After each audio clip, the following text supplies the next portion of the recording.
Bismillahirrahmanirrahim. Assalamualaikum warahmatullahi wabarakatuh. Alhamdulillah, syukurillah, la hawla wa la quwata illa billah. Ibu Nyai, Bapak Yai, segenap pengurus, pembina Pondok Pesantren Tambak Beras Malang, para narasumber, alhamdulillah siang ini kita sama-sama belajar tentang bagaimana ke depan Bahrul Ulum ini bisa menjadi lebih hebat lagi. Salawat serta salam semoga tetap tercurah pada junjungan kita Nabi besar Muhammad sallallahu alaihi wasallam. Ibu dan Bapak, saudara-saudara, ada slide yang sudah kami siapkan, tidak bisa ditayangkan ya, agar lebih komunikatif aja sebenarnya. Baik, kalau sekiranya tidak siap, menilik kembali tema yang diangkat luar biasa. Jadi bagaimana kita belajar 2 abad yang lalu, terus kita menyiapkan 1 abad ke depan. Tadi sudah disampaikan Gus Wafi, Prof. Mahfud tentang perjalanan Pondok Pesantren Bahrul Ulum ini. Kalau kita coba buat skema peta, Ibu dan Bapak, sebutlah abad 19, itu kalau saya menyebutnya ya itu abad Sabak lah gampangnya gitu ya. Jadi eranya era Sabak itu ya.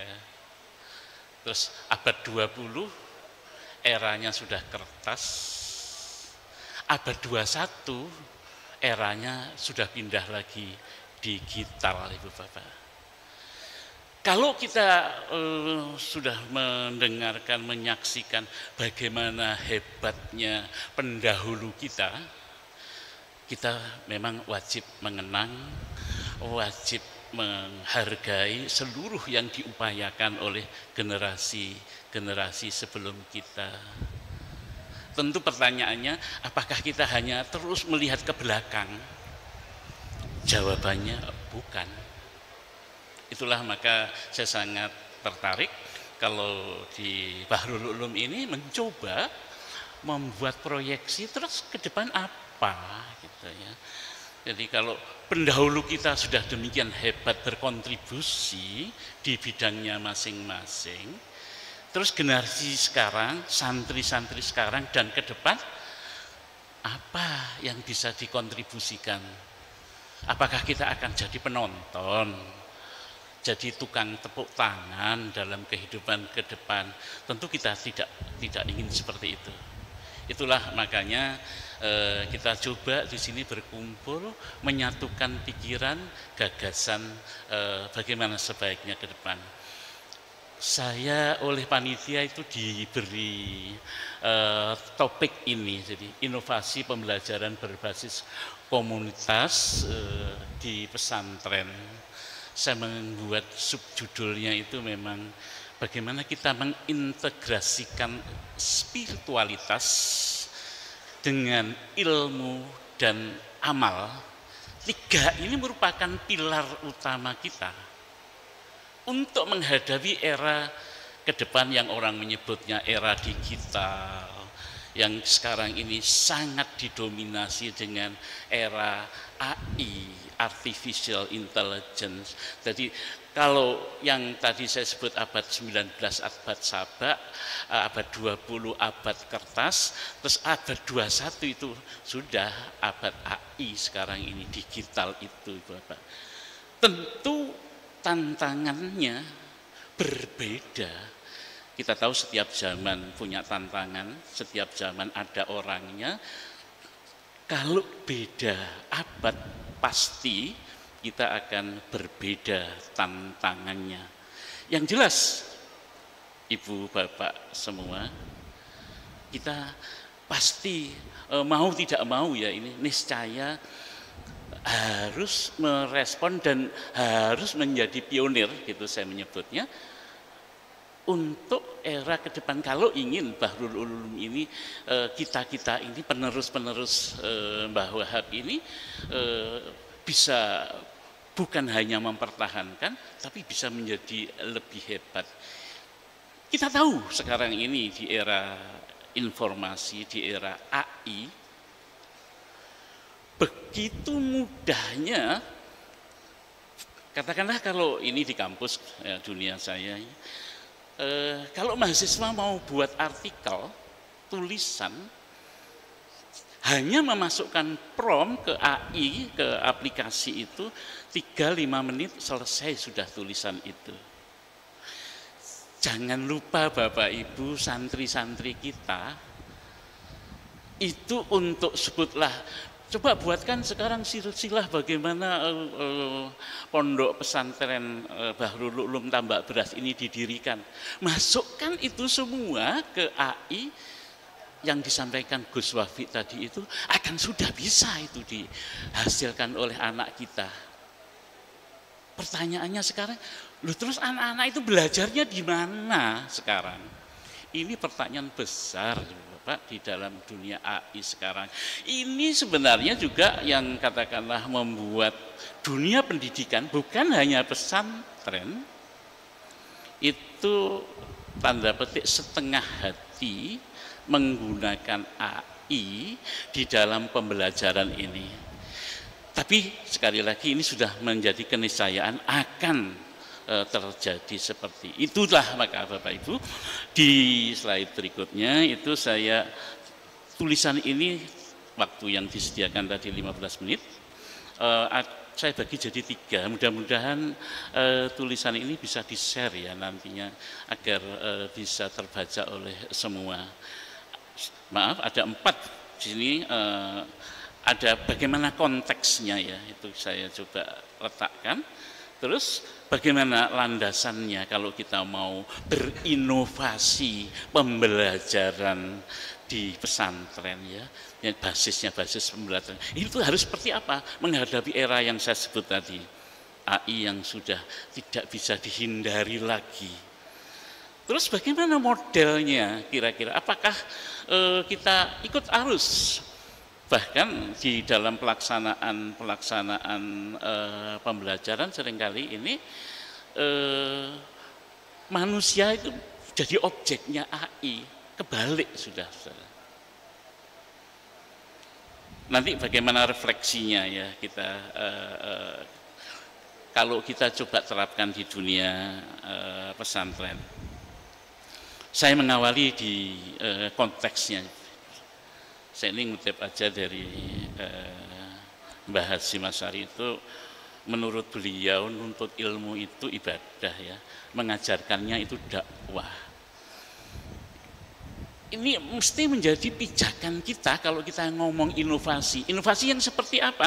Si santri menempatkan niatnya, memasang niatnya bahwa dia itu yang namanya belajar. Belajar apa? Belajar apapun. Itu ibadah. Si guru di sini melaksanakan tugasnya adalah berdakwah, bahwa ilmu itu nur, ilmu itu cahaya. Saya kira kita semua tahu itu, dan inilah yang mesti menjadi landasan untuk Bapak Ibu dosen, guru, para santri kalau kita mau mencoba memanfaatkan ini semua. Pesantren itu tempat untuk menuntut ilmu, Ibu Bapak semuanya ya, bukan hanya belajar pengetahuan, keterampilan, tapi ingat yang utama itu memang ada penyucian jiwa. Bukan sekedar menambah pengetahuan saja. Cahaya memang, ilmu itu memang akan berkembang dalam diri kita, anak-anak kita, santri kita, itu dia mesti akan terpancar melalui adanya adab, adanya doa, ada keteladanan, ada. Inilah yang menjadikan pesantren itu pusat pikir dan pusat zikirnya bangsa. Jadi Pak Mahfud tadi, Prof. Mahfud menyampaikan seperti itu. ruhnya, konteksnya, pijakannya. Kalau coba saya sarikan seperti itu dari pendalaman kita. Nah, ini yang saya lihat di slide berikutnya. Ibu Bapak, perubahan demikian cepat, perubahan sering tidak terduga, tidak bisa diprediksi. Ini dialami oleh semua. Jadi bukan hanya kelompok tertentu saja, bukan hanya pesantren saja. Di sini memang teknologi melesat cepat sekali, nilai seringkali terpinggirkan. Jadi orang sudah tidak lagi peduli ya terhadap nilai. Nah, bagaimana kalau kita melakukan pembelajaran di pesantren? Ini kita memang harus tetap teguh ya. Jadi anak kita ajarkan, santri kita tanamkan untuk bijaksana. Ia hadir santri ini bukan hanya untuk menjawab tantangan global, tapi kita persiapkan mereka untuk menjadi manusia yang memang bijak. Jadi menyatukan ilmu, iman, akhlak itu dalam satu tarikan nafas pendidikan pesantren. Jadi kalau kita ngomong filosofi seperti itu. Saya tertarik berikutnya slide yang saya siapkan itu. Jadi saya renung gitu ya, apa ya pijakan kita, filosofi kita gitu ya. Ya di surat Al-Mujadalah ini, ayat 11 ya. Bahwa ini janji Allah yang kita yakini pasti benar. Siapa belajar maka mesti dia akan ditinggikan derajatnya oleh Allah. Jadi itu yang melandasi kita. Kalau kita coba tengok ya bagaimana filosofinya, ini berbeda dengan dikatakanlah pendidikan umum. Kalau di pesantren, akar segala ilmu itu adalah tauhid, ke Kanjeng Nabi, Al-Quran, hadis. Tentu saya sendiri kesulitan kalau di bidang saya, di pendidikan bahasa sampai bidang program doktor pun, itu tidak bisa kita menyatukan seperti yang ada di pesantren ini. Jadi jiwanya yang saya tangkap di sini bahwa ilmu itu dipelajari bukan untuk menundukkan, bukan untuk menguasai dunia, tapi untuk mengenal Allah. Dalam setiap huruf yang kita pelajari, santri di sini menemukan makna ibadah itu. Ini yang setiap hari dijawantahkan pada anak-anak kita. Ilmu ini akan menjadi saksi bagi kesadaran spiritual yang tumbuh dari ketulusan hati baik kiai maupun santri, baik guru maupun murid. Nah, kira-kira inovasi kayak apa ya yang bisa kita adopt ya? Kita tentu saya tidak bisa secara detail menyampaikan, tapi paling tidak dikaitkan dengan model inovasi dan praktek-praktek inovasi yang kita terapkan di pembelajaran kita masing-masing, kalau sebagai guru, sebagai ustadz, sebagai kiai, paling tidak sini ya 3 hal itu yang saya sendiri pikirkan bahwa ya prinsip dasarnya seperti itulah, bahwa untuk al-muhafadzatu alal qadim sholih wal ahdu bil jadidil aslih, itu mulai Mbah Hasyim Asy'ari sampai sekarang seluruh pesantren menggunakan model mindset yang sama. Jadi yang lama itu kita memang pertahankan yang baik, tapi kalau ada yang lebih baik lagi kita adopsi. Ini yang hari-hari ini kita banyak di framing luar biasa negatifnya. Jadi kasus yang terjadi ambruknya bangunan di Al-Khazini, kalau Bapak Ibu sempat melihat di medsos, kadang-kadang kita seperti ini ya masyarakat kita. Apa yang terjadi di Lirboyo, framing yang seperti itu, bagaimana merendahkannya, bahwa digambarkan di situ di tayangan Trans 7 betul-betul memukul kita. Meskipun kemarin nampaknya seluruh manajemen Trans 7 sudah hadir ke Kediri, ke Lirboyo untuk meminta maaf, klarifikasi dan seterusnya. Tentu tidak selesai sampai di situ. Bagi kita memang satu sisi oke, sudah ada yang melakukan katakanlah advokasi ya. Tapi lebih juga kita sebagian yang lain harus refleksi. Kenapa ya masyarakat sedemikian katakanlah responnya terhadap dunia pesantren yang notabene tadi sudah disampaikan bagaimana berjasa memerdekakan bangsa dan mencerdaskan bangsa ini. Adab ini mendahului ilmu. Ini yang memang kalau di kampus umum tidak terjadi. Jadi ilmu yang di depan, adabnya di belakang. Tapi untuk di pesantren yang saya pahami dan menurut saya harus terus kita pertahankan, adab itu paling depan. Sanad ini memang terus kita pertahankan dan ini kesulitan sebenarnya untuk bidang saya sendiri. Bagaimana bahasa itu mensanadkan itu sampai dengan Kanjeng Nabi. Bidang-bidang non agama mengalami kesulitan seperti itu. Bagaimana sanad itu? Padahal di sini kita tahu bahwa sanad ini memang betul-betul bisa menjaga keaslian, bisa menjaga keruntutan dari pemikiran kita. Turut kitab kuning ya ini yang seringkali disalah maknai bahwa kolot ortodok kuno feudal, framing negatif. Tentu kita tidak perlu menjawabnya dengan katakanlah balasan yang serupa, tetapi perlu memberikan penjelasan argumentasi yang lebih kontekstual, lebih bermakna, bisa dimahami semuanya. Dari tradisi-tradisi ini, dari adabnya, sanadnya, terus tradisi kitab kuning kita, disitulah sebenarnya lahir arah dan pembaharuan untuk kemajuan-kemajuan. Jadi inovasi selalu mesti tidak bisa dilepaskan dari ini, Bu Bapak. Slide berikut.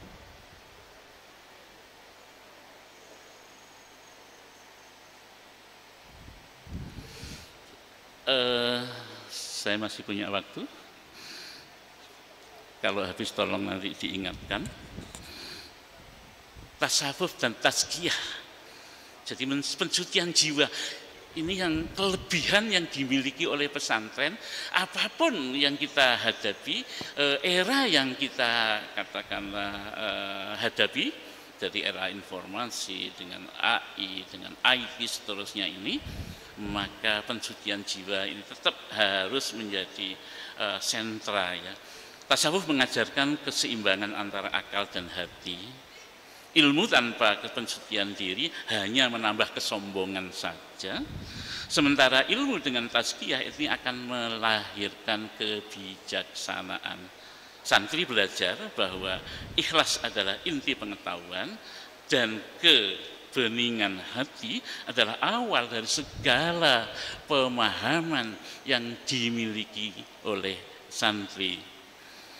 Bagaimana sekarang kita kalau mencoba membangun ada community based learning, belajar dari kehidupan. Slide berikut. Pesantren seperti kita tahu, kita pahami bahwa dia tumbuh dari kehidupan nyata. Ini bukan rekayasa. Mulai didirikannya santri seperti itu. Santri belajar dari kiai, bersama santri dan dari masyarakat sekitar, itulah yang terjadi. Setiap peristiwa itu menjadi pelajaran dan setiap interaksi itu akan menjadi refleksi untuk mematangkan jiwa diri para santri. Pembelajaran di pesantren itu tidak dibatasi di ruang kelas, kita tahu itu. Kehidupanlah yang menjadi kitab paling luas untuk dibaca para santri dan kita semua sepakat Kalau kita mau belajar, ya kehidupan nyata itulah guru yang paling tepat. Bagaimana dengan inovasi kolektif dalam pembelajaran kolaboratif? Inovasi di pesantren itu lahir dari kebersamaan, bukan individualistis. Setiap amal adalah kerja amalia, setiap gagasan dibangun bersama. Menonjolkan diri itu bukan adab di pesantren. Di sini kolaborasi bukan sekedar metode. Jadi di dalam kelas kalau kita berinovasi untuk pembelajaran kolaboratif, kita pasti tekankan ini. Dia bukan sekedar budaya spiritual. Baik.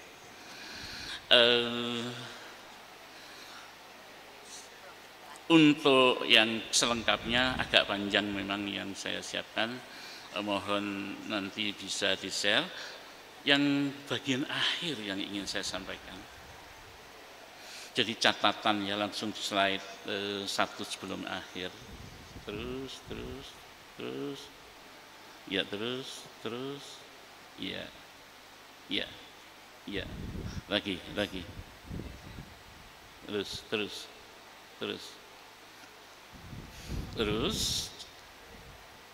iya.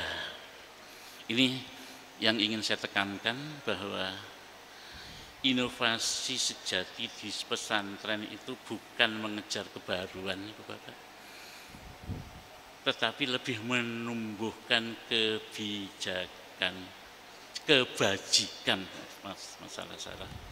Jadi kita berlomba untuk menumbuhkan, mengembangkan, meneruskan kebajikan itu ke masyarakat luas. Setiap langkah teknologi memang harus berpijak pada nilai. Setiap pengetahuan harus berbuah hikmah, ingat itu.